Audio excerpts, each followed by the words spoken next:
Hello, my name is Liza Grandia. I am an assistant professor at Clark University. I was diagnosed with lymphoma in March and am currently undergoing chemotherapy, so I'm unable to travel. What I want to do today is to share my experiences working with and against Conservation International in Guatemala since 1993.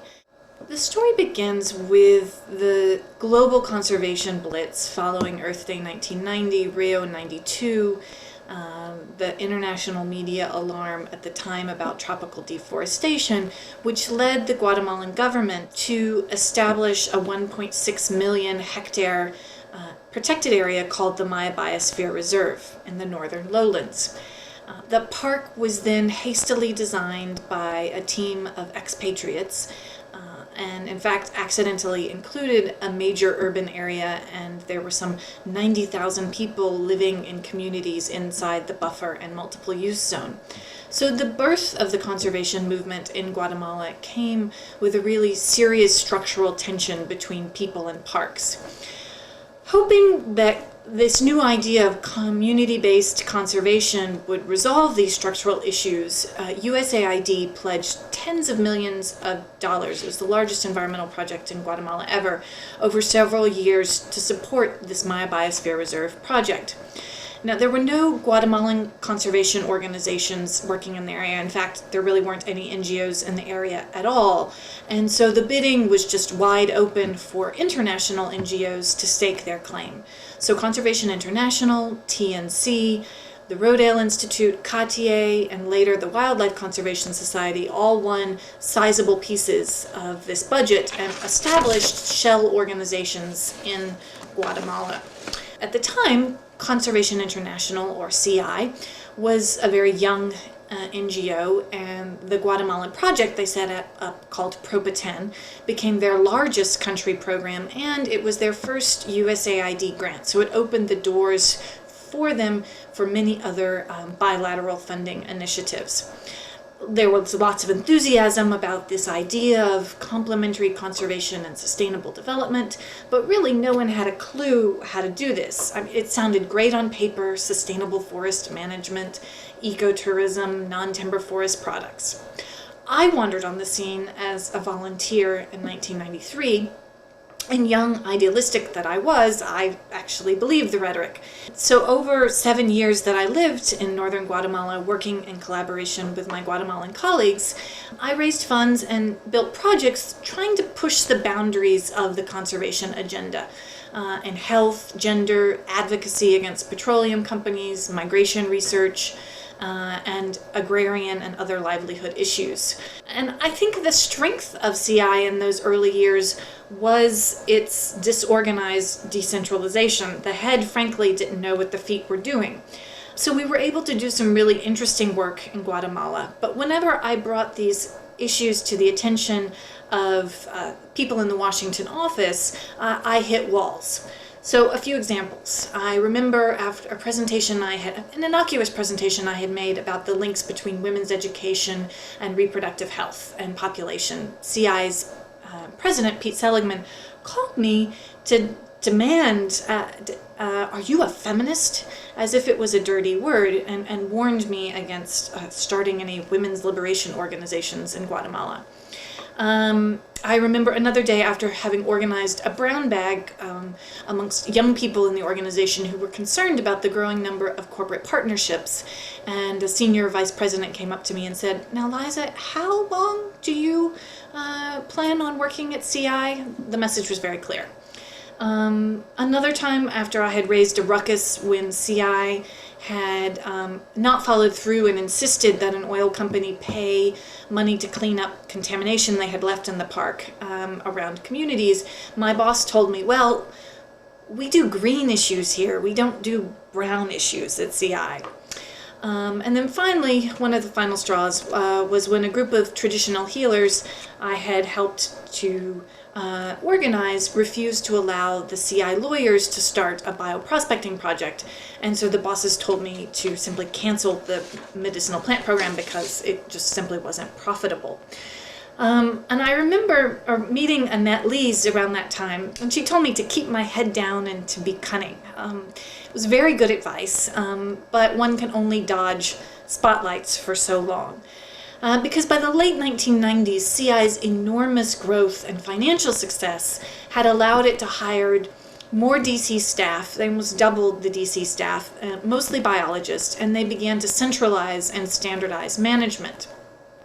So after having heralded the Guatemala program as kind of the organizational poster child for a decade, suddenly we began hearing from the DC staff that we were doing too much development and not enough conservation. Of course, all this at the time when the organization was richer than ever before. Really, precisely as the winds of conservation were abandoning community-based approaches, that this multi-million-dollar AID project was scheduled to end. Now, CI had been collecting 24 to 38% overhead on the AID grant for over a decade, and with the closing of the project, they would suddenly have to actually be fundraising and subsidizing the community-based approaches instead of collecting money for the DC office. So without any consultation with the Guatemalan leadership, the Washington office, Russ Mittermeier, Pete Seligman, informed AID that they would be spinning off the Proba-10 project into an independent NGO and made promises of establishing it with $100,000 of startup funds, technical support, blah, blah, blah. Now, as the terms of separation proceeded, what became very clear was that the only thing that CI management wanted to hold on to was a biological station that incidentally had been rebuilt by money raised by Guatemalans in Guatemala and had never gone through the Washington office. The biologists in DC really, they couldn't care less about any of the community projects nor the 80 employees who were owed employment benefits and which CI actually refused to pay until the workers threatened to sue. So relationships further soured at that same time when the Guatemalan Park Service rejected a carbon trading scheme that the CI economists from DC were trying to push through.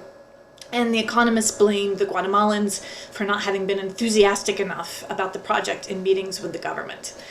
So on the surface, there were a lot of personality conflicts, but I really think that this was a battle over paradigms. I happened to be there working for 2 years on my dissertation research and had been asked to join the founding board of directors, so I was caught up in the thick of all of it. So to make a long story short, in 2002, when AID transferred all of the project assets to Conservation International with the understanding that CI would then pass them to Proba-10 within the month, CI decided, I think, that if they could starve Proba-10 and make it unaffordable to maintain the biological station, that the Guatemalans would simply just give it up. So CI froze Proba-10's assets, kept all of our project funds in DC for 13 months, which meant that the NGO started out its new life with nothing in the bank, and we promptly had to lay off 90% of staff, which for me is just an unquantifiable loss of human capital after a decade of training and professionalization. Also in that process, CI stole a grant from indigenous organization, the Bioshere, in Guatemala that was being passed through Proba-10. They took $300,000 of unrestricted funds I had raised for a health and environment project and simply gave it to another country program. But by far our greatest loss that year was the passing of Proba-10's director, Carlos Sosa, who died very unexpectedly of liver cancer at the age of 46. Many of my Guatemalan colleagues feel that he was broken by the way that CI destroyed a decade of his work. So it was only after Carlos's funeral and under enormous pressure from AID Guatemala and local university students who revered Carlos and who threatened to go on strike unless CI finally released the assets to Proba-10 that the separation was made. Since then, under the leadership of a really just fantastic Guatemalan woman, Rosa Maria Chan, Proba-10's really rebuilt itself into an organization that embraces a broader vision of environmental justice and many of the issues that CI never wanted to address. But we continue to face abuse from CI, particularly the Wildlife Conservation Society, which then moved in and is now partnering with CI and managed to commandeer the bulk of a new wave of AID resources for the region. But beyond the ugly detail, the sordid details of this separation, what I want to talk about now are the more fundamental problems that I saw. Frankly, I didn't need the wake-up of cancer myself to know that the international environmental organizations were ignoring major environmental issues that will ultimately undermine their own goals of biodiversity preservation. So I want to talk about those 3 blind spots of neoliberal conservation that I see it. 1, environmental justice, 2, agrarian struggles, and 3, corporate power. First, environmental justice. Travel books often describe Guatemala as the land of eternal spring because of its beautiful temperate climate. But a silence is ravishing this land. Communities across Guatemala have a range of urgent environmental problems: water, treatment, sanitation, trash, fuel wood shortages, smog, sewage issues, and in the last several years, gold mining, nickel mining, and petroleum companies have moved into the country all across the highlands and the lowlands and are threatening watersheds and the lands that many, many rural communities depend on. And there are a couple, 2 maybe, organizations in the country working on a shoestring that are helping communities fight these companies. In the meanwhile, Central America has the highest per capita rate of pesticide use in the world. Some 70% of those pesticides are banned for use in the United States and the European Union, but nonetheless get exported to Guatemala because of a loophole in our pesticides legislation, which just allows us to export things that we ban for use in our own country. One herbicide used, and I know used by 1/3 of farmers in this region, is clearly linked to lymphoma. And I really can't help but wonder, often these days, how many villagers are dying of cancer in their homes without ever knowing that how or why they're sick. Now, when I initially presented this preliminary research at a forum in 2001, what shocked me most was how shocked my Guatemalan colleagues were by the research. And it dawned on me that while the conservation organizations had spent over $100 million over 15 years, they hadn't made any connection between health and environment. I mean, that's extraordinary. Clearly, these chemicals are affecting biodiversity in complex ways that their own biodiversity scientists are only beginning to understand, and yet they completely ignore this issue. To their own hazard, because as we know, the publication of Rachel Carson's book, Silent Spring, transformed in the United States what had been an elite movement of wealthy hunters and landowners into a really broad-based environmental movement of housewives, elementary school students, inner-city residents, factory workers. But somehow the DC conservation organizations have failed to incorporate this broader vision of environmental justice in the vision of environmentalism that they have presented to their colleagues worldwide.